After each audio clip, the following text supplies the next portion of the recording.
कि आज का जो ये क्षण है ये बड़ा इमोशनल है, व्यक्तिगत रूप से मेरे लिए भी, क्योंकि 3 साल पहले इसी महीने में 1 सितंबर को जब मैं भारत सरकार में था तो इंडिया पोस्ट पेमेंट बैंक की शुरुआत करने का अवसर मुझे मिला था। भारत के सम्माननीय प्रधानमंत्री आदरणीय नरेंद्र मोदी जी ने तालकटोरा स्टेडियम से उसे लॉन्च किया था।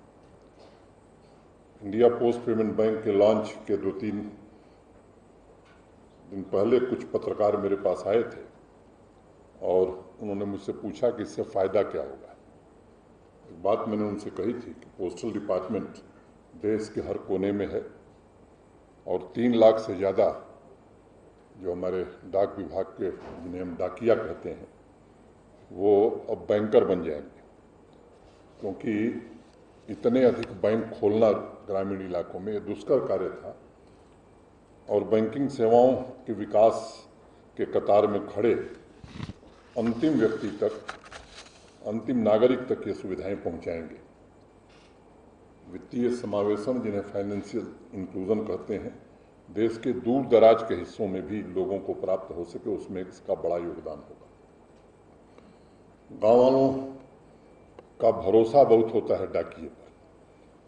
मैं समझता हूं कि सामान्य रूप से केवल वो एक ज़माना था जब चिट्ठी पहुंचाता था और अनेक हमारे बुजुर्ग या बहनें या माताएं जो पढ़ना नहीं जानती थीं, उनके लिए वो चिट्ठी पढ़ करके उनको समाचार देने का काम भी करता था।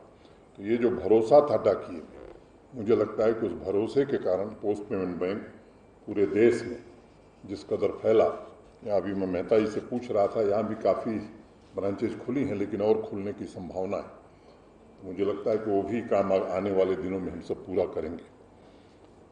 प्रधानमंत्री जी के निर्देशन में जम्मू कश्मीर में 1 GP 1 DG सखी मिशन के अंतर्गत DG पे सखी का कार्यक्रम आज शुरू हुआ है।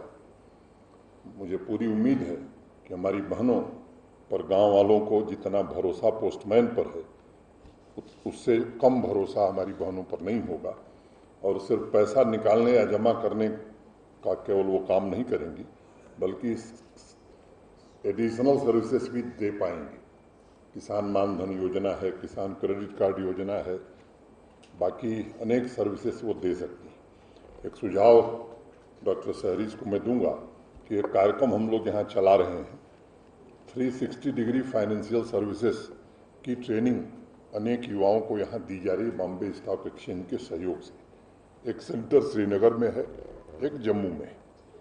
कोविड के कारण जितनी संख्या में लोगों को ट्रेनिंग दी जा सकती थी, शायद उसकी रफ्तार थोड़ी कम हुई है, लेकिन अभी तक 1000 लोग ट्रेन हो चुके हैं।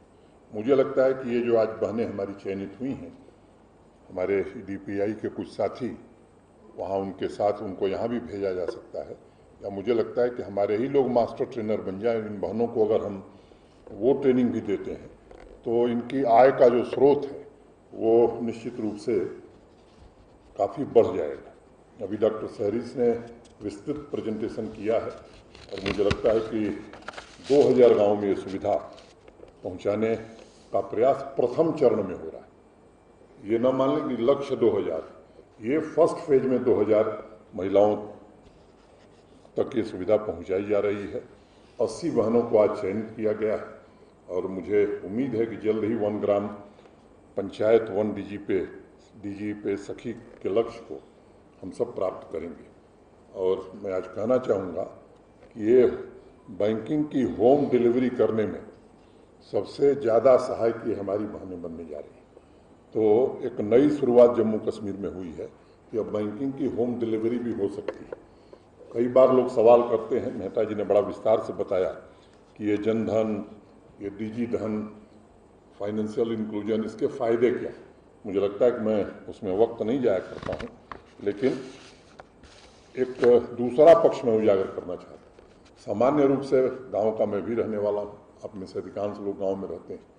जब हमको पैसे की ज़रूरत होती थी तो साहूकार से, सूदखोर से पैसा हमारे लोग लेते थे और एक बार जो इस कर्ज के कुचक्र में फंस जाता था, हेवी इंटरेस्ट देना पड़ता था, तो उससे निकलना बड़ा मुश्किल हो जाता था। और मुझे लगता है कि आज का जो कार्यक्रम है वो ये जो गांव में साहूकार या सूदखोर लोग हैं जो हेवी इंटरेस्ट रेट पर पैसा देते हैं उनसे मुक्ति का एक नया रास्ता आज डॉक्टर सहरीश, विपुल पाठक जी की पूरी टीम ने, मैं समझता हूं कि एक नया रास्ता प्रारंभ किया है। फ्रेंच एक अर्थशास्त्री थे थॉमस पिकेटी, एक किताब उन्होंने लिखी कैपिटल, और ये जो साहूकार वाली व्यवस्था है उसके बारे में उन्होंने एक शब्द इस्तेमाल किया, ब्लैक होल ग्रोथ।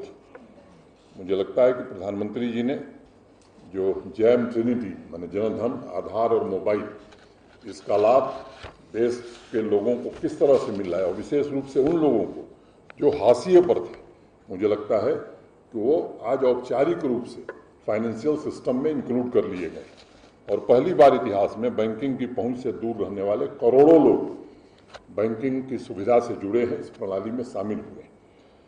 जब डीबीटी के जरिए मुहिम शुरू हुई कि समाज के कमजोर वर्गों को जो भी सुविधाएं सरकार द्वारा दी जाती हैं वो डायरेक्ट बेनिफिट ट्रांसफ़र के थ्रू दी जाएंगी, तो आप उसका परिणाम देखिए कि 100% जो सहायता की राशि है वो लाभार्थी के अकाउंट में चला जा रहा है। पहले क्या होता था और कितना बड़ा परिवर्तन हुआ है, मुझे लगता है कि इस बात को समझने की जरूरत है।